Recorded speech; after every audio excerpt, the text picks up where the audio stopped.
How's it going? It's your girl B Divina again, and you are here cooking with me. Saturday night dinner tonight.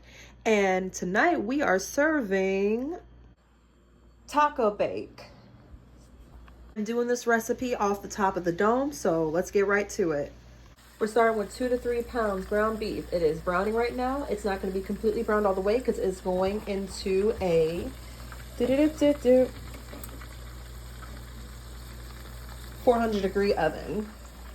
Earlier, I already prepped the bottom, which is just roughly 8 to 10 tortillas.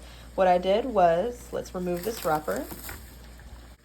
I cut about 1, 2, 3, 4 in half, and there's 8 in there. So just kind of making it even along the edges. So you got 2 halves down, 2 halves horizontal, 2 halves up vertical, and then 2 halves back around. And then you got 4 placed there.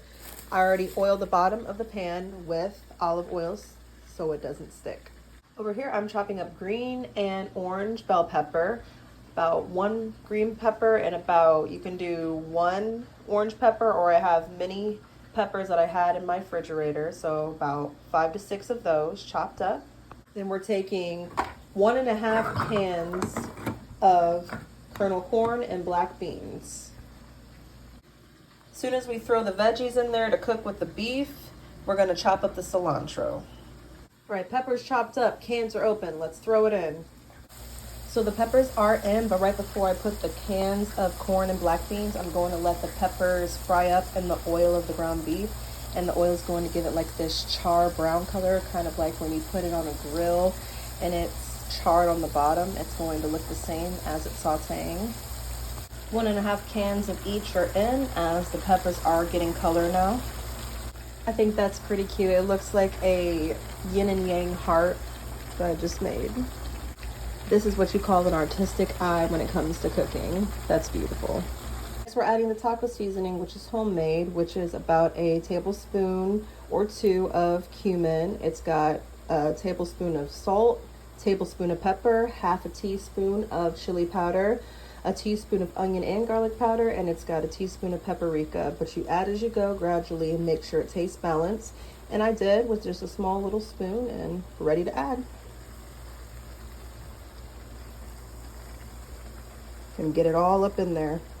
We're going to chop up about 1/2 cup of cilantro, plop it in. I separated about 3/4 of the mixture into another bowl because I cracked about 2 eggs to see if it's going to hold together like a pie type of substance. And I left the other mixture over here for, like, I don't know, maybe tacos for dinner another night, another lunch, no? All right, this beauty is going into the oven. I did the same format on top. Oh, we got some little sneakers right there, just kind of pull that.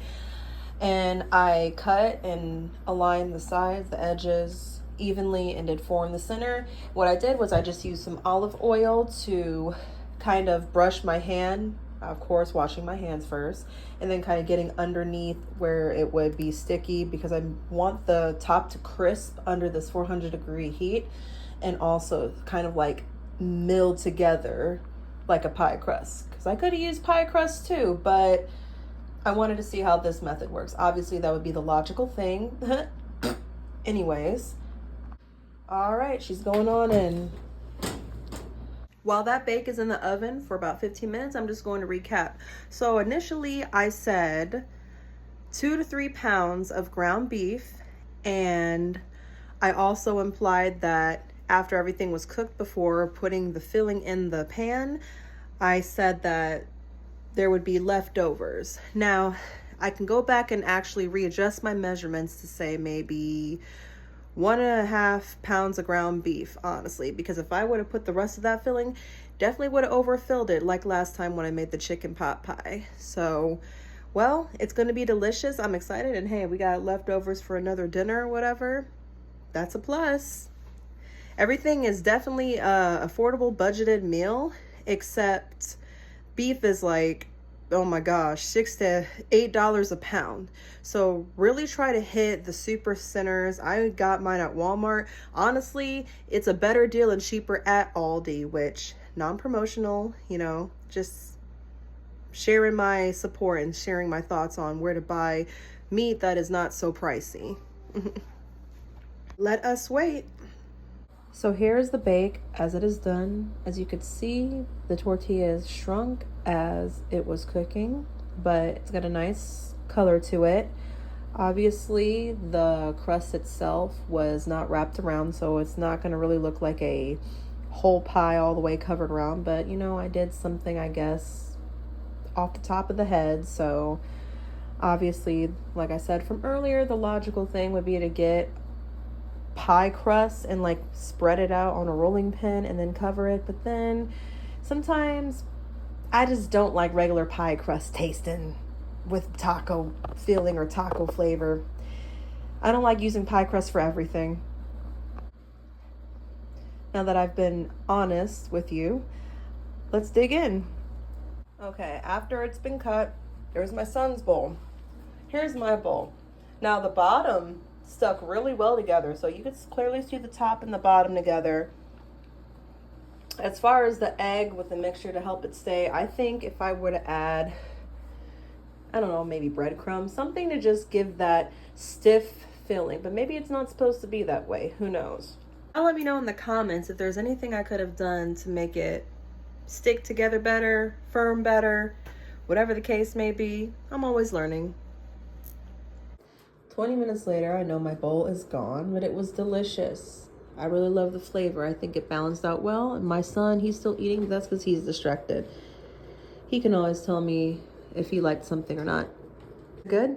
It is. It is good? Well, I'm glad. I'm glad it was tasty. So good. I'm glad that it turned out just fine. You know, if it wasn't as firm, okay. I accept that things come with time. Join me again for Saturday night dinner with Divina. I hope you all can check out my other dinner videos as well with chicken pot pie and baked buffalo and barbecue wings. I gotta get going, you know, every now and then. Stay on the lookout. I will post more dinner recipe videos. Buenos noches. Mwah.